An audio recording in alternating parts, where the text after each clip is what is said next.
Hey everybody, this is herculespetix, founder, curator, docent, and gift shop employee of the herculespetix Academy of Comic Book Studies.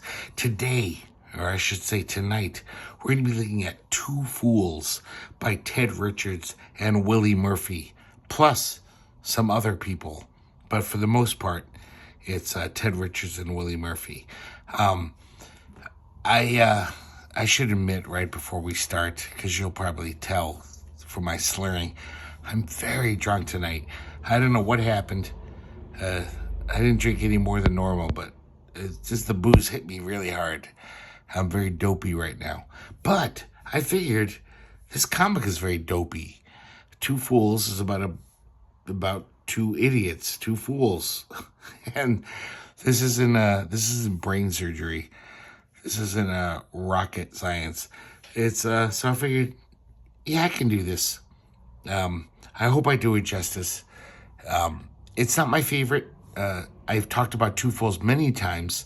They've appeared in many anthologies that I've talked about over the past 2 years. And I do, like I've said many times before, love Ted Richards cartooning. Very classic. Like this guy could have worked for Hearst in the 30s and did a comic. But they're never that funny, to be honest. But they're still interesting and fun. But yeah, I'm just never been a huge fan. But it is a comic I own, and I want to show it off to you. And just the art alone pleases me. And it's good.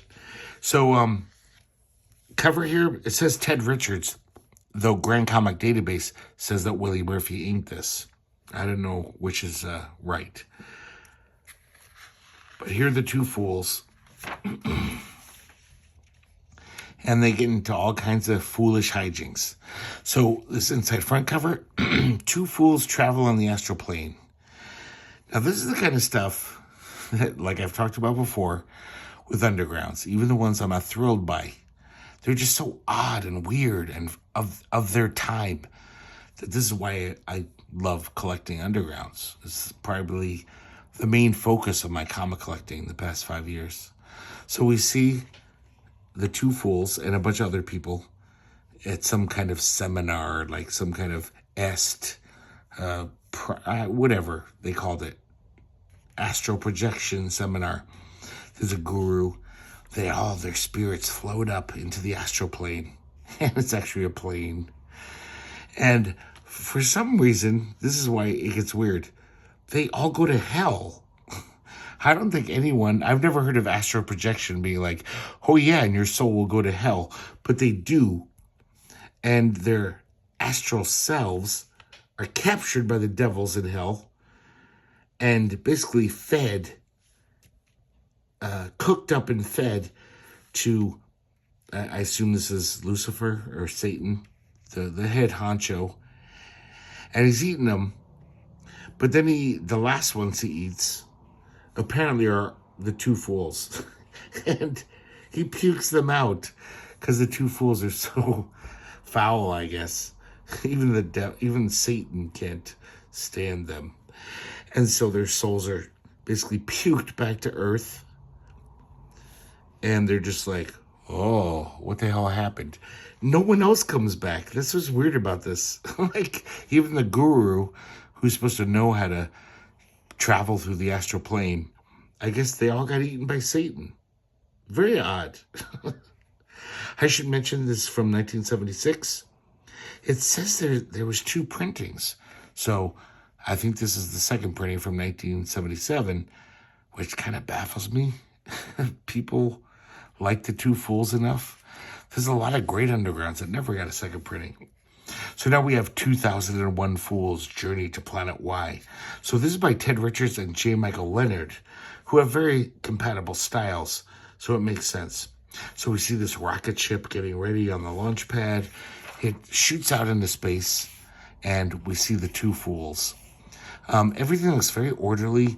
There's plants, probably for experiments, and there's even a monkey who I imagine they're like want to see how a primate deals in space. And we see them travel through space obviously months have passed. So they finally landed this planet, and now we see what they've been doing for the past, year? 5 years? I don't know. The place is a pigsty. All the plants are dead. The it looks like they've tortured the monkey because they were bored. So these two fools aren't just fools. They're horrible people. This is like fucking insane. This poor monkey just looks like he's been tortured. I think there's a knife here.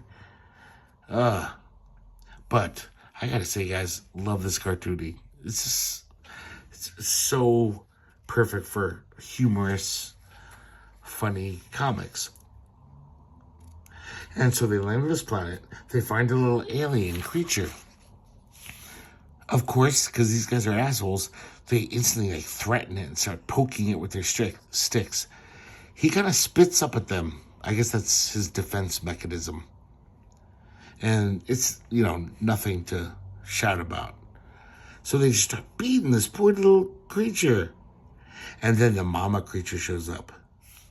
And when she does the sneezing thing, it basically blows them out. And the little babies are like, thanks, Mom, you saved me. So they run off. And they find this almost interstellar soda machine. I don't know why it's there. It doesn't seem to take any change. But they press the button and they get some sodas and they drink them. They're kind of happy. Now they return to their ship. And now I have no fucking clue what's going on. It appears that their wives are there. They weren't on the spaceship. Somehow their wives are now there.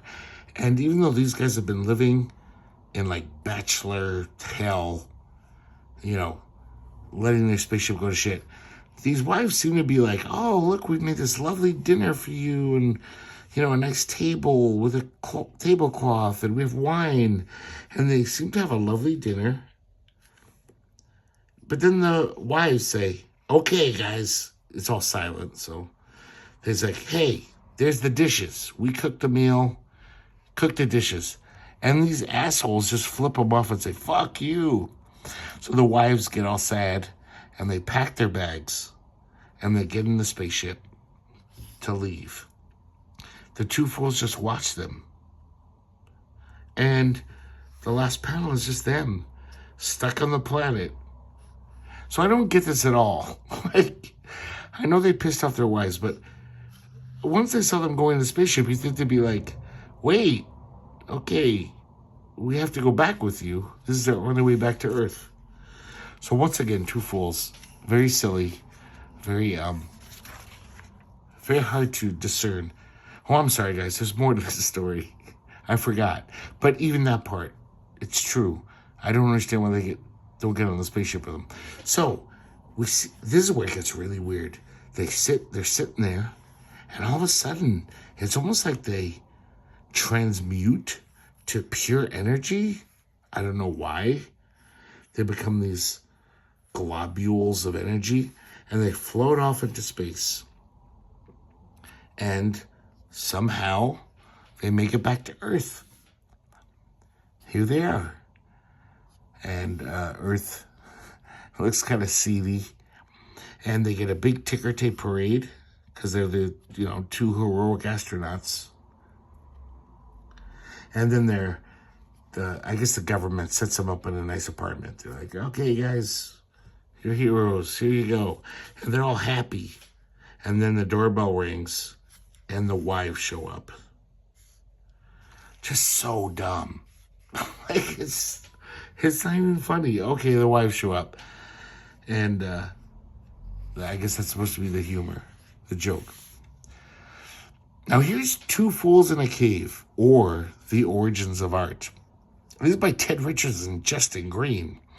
Now this was the first prototypical Two Fools story that was made by Ted Richards and Justin Green. And as you can see, they don't even look like themselves. This is not the Two Fools.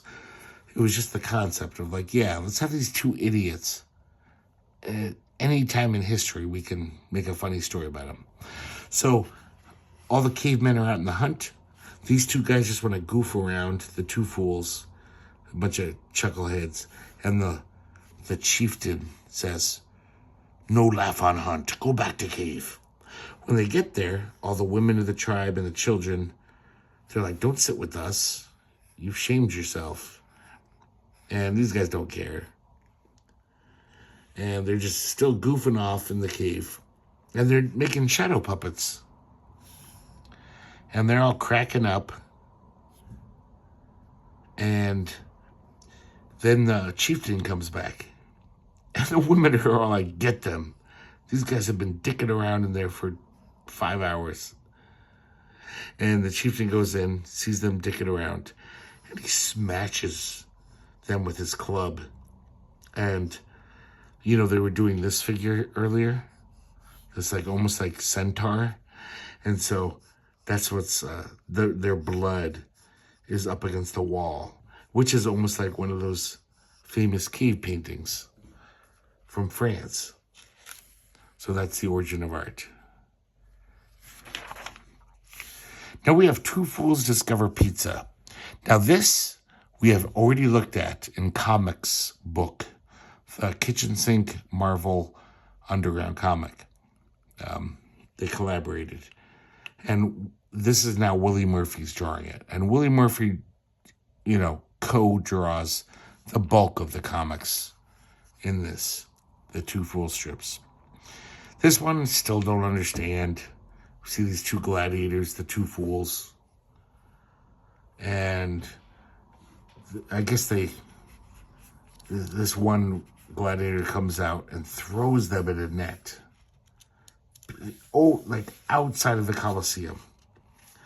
They land, well, they don't quite land. He throws them so forcefully that they bounce around. They land in the pot of this guy stirring some kind of sauce. Maybe it's tomatoes. They continue to careen through this ancient Roman city.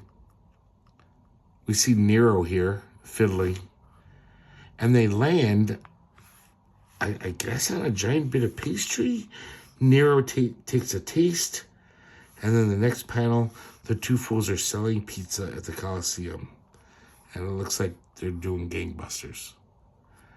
Just complete inanity. It doesn't make any sense. It's stupid. If anyone out there thinks this is a funny strip, please comment to me and say, "Hercules, stop drinking so much. You're dumb. That was hilarious." Prove me wrong. I would love it. So this is very interesting. I've never read this strip before. The origins of the Two Fools, as told by Ted Richards. So we see Ted Richards here. And he basically says, yep, the original idea for the Two Fools was the Origins of Art strip that we just read 2 minutes ago, looked at. And I guess Ted Richards loved this idea and was telling all his friends. Most of his friends were like, whatever. But Justin Green, when he told fellow underground cartoonist Justin Green, he fell over on the floor laughing. So he's like, okay, we should do this comic.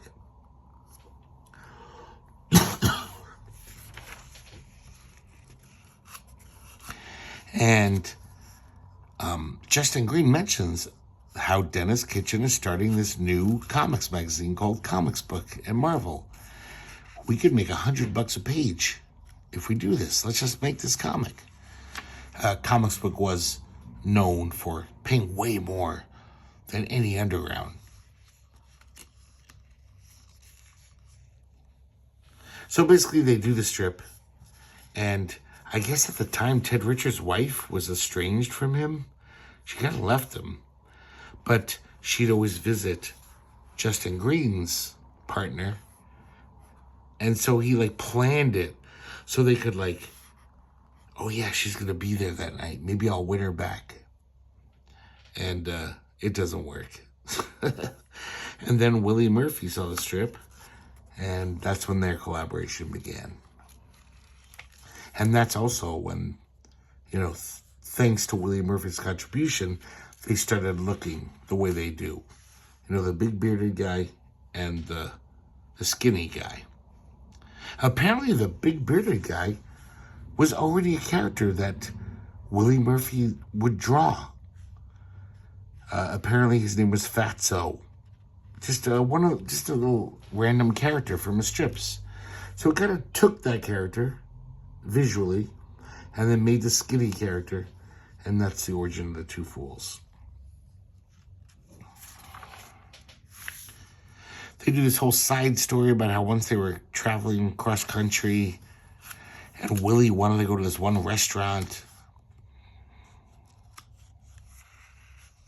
And then he talks about Willy Murphy dying. Willy Murphy died in 1976, very young. He died of viral pneumonia. And he talks about how Willy probably went to heaven.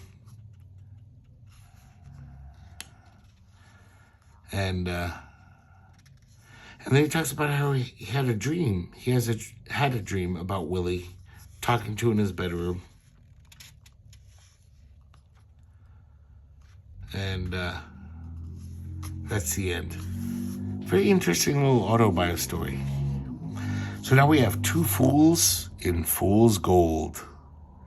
And this also was from Comics Book.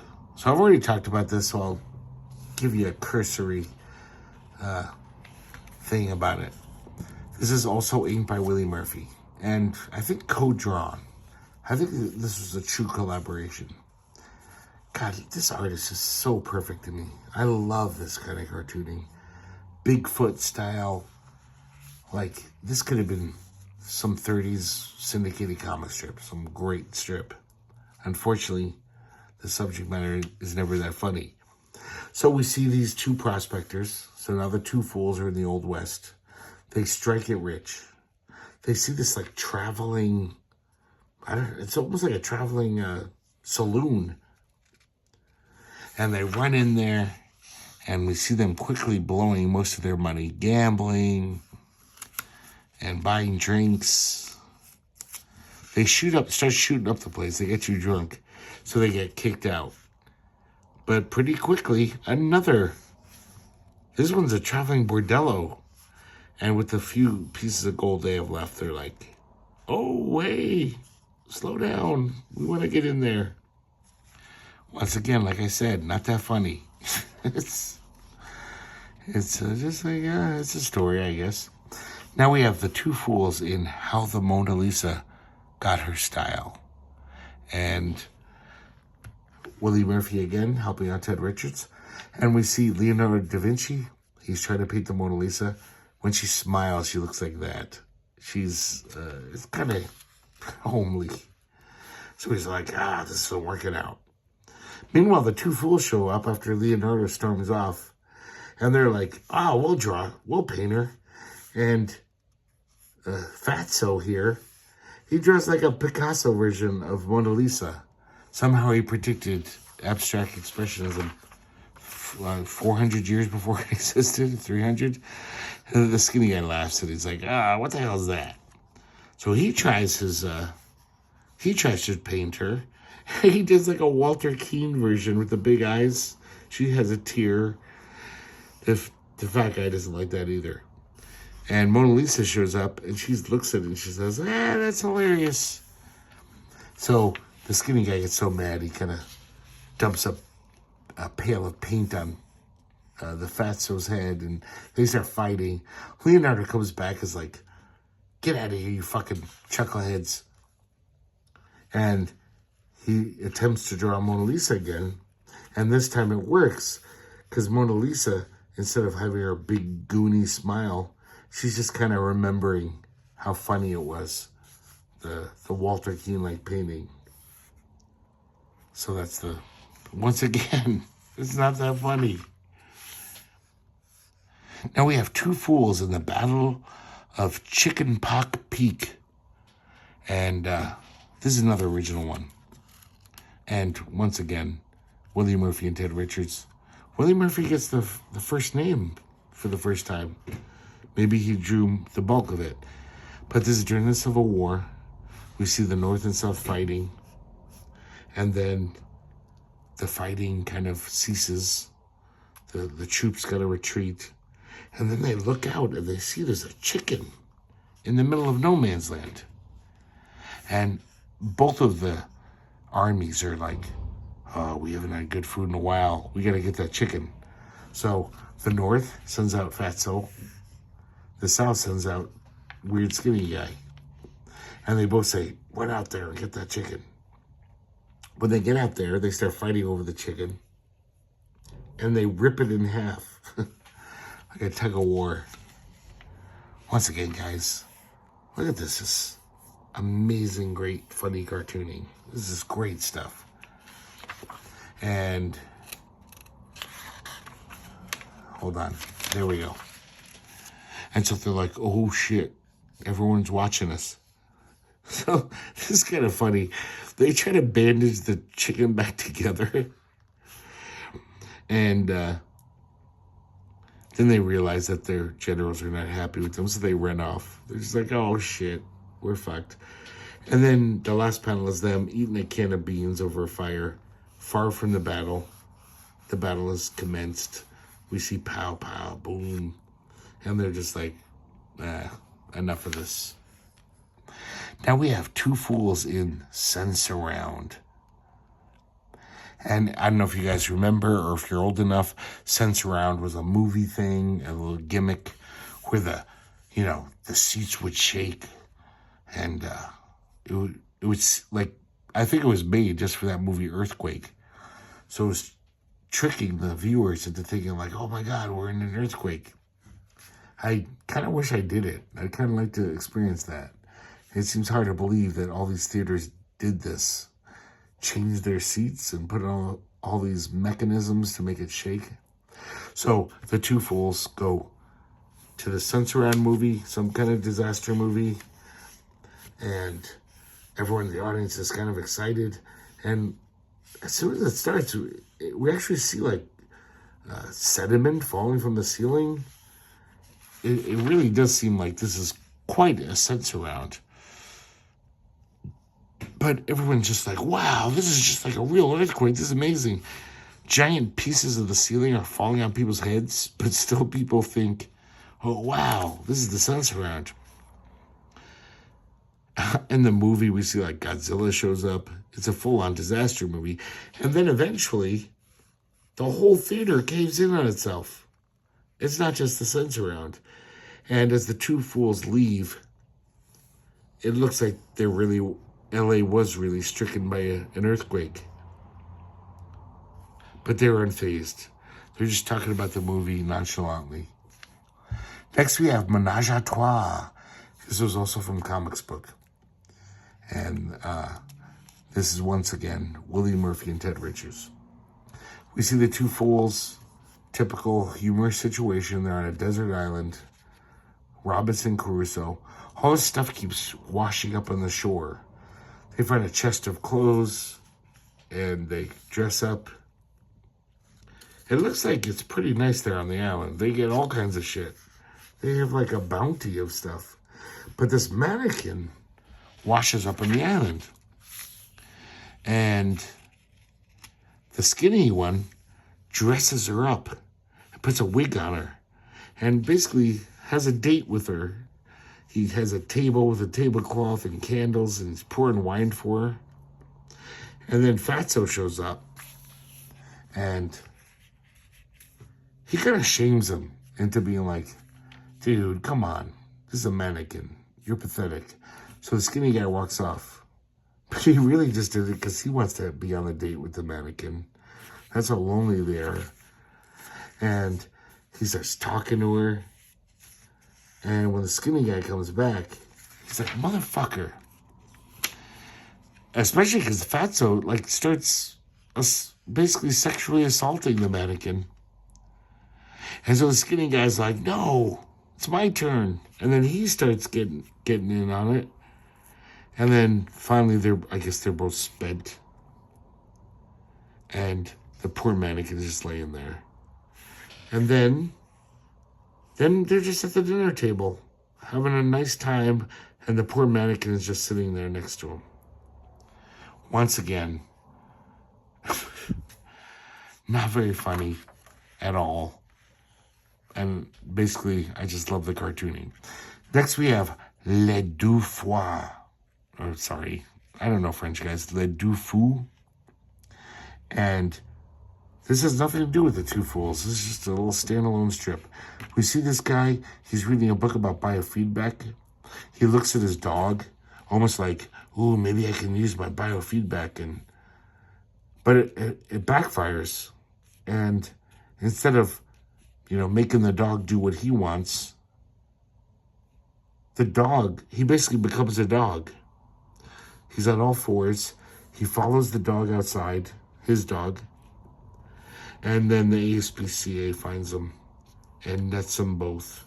And he's off to the SPCA. Once again, that's not funny. It's just dumb. But, God, this art's nice. I believe this is just, this is Ted Richards solo. I can kind of tell just by looking at it. I love his dirty little style.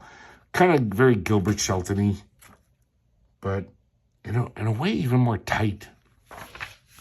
Now we have one more strip. Two fools receive some religious instruction. I wish I could tell you guys this was funny, but it's not. The two fools are meditating with this guru, and then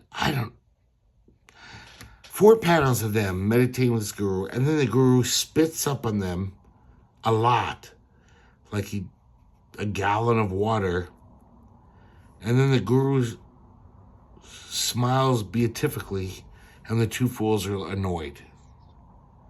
What are we to make of this? I don't know.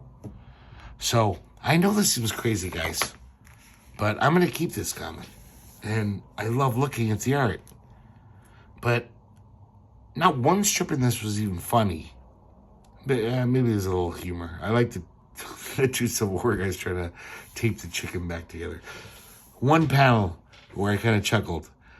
Most of it is just like, I didn't even get the humor. I didn't even understand how it could be funny. Even in an alternate reality where humor is different, I can't even imagine. But I just love the cartooning so much. So, there you go, guys. Not a great episode, I know. I'm sure. Not that I do that great episodes anyway, but I don't know if I could recommend this to you unless you just like looking at good cartooning. I mean, treat this as a little portfolio of nice art, nice cartooning. But yeah, I'm so bamboozled by how funny the art looks, and yet nothing funny really happens. It's depressing in a way and annoying, because if Ted Richards could have worked with a funny writer, it would have been gold. It would have probably been some of the best underground comics you ever read. But he wrote his own stuff, and it's just not funny. I'm sorry.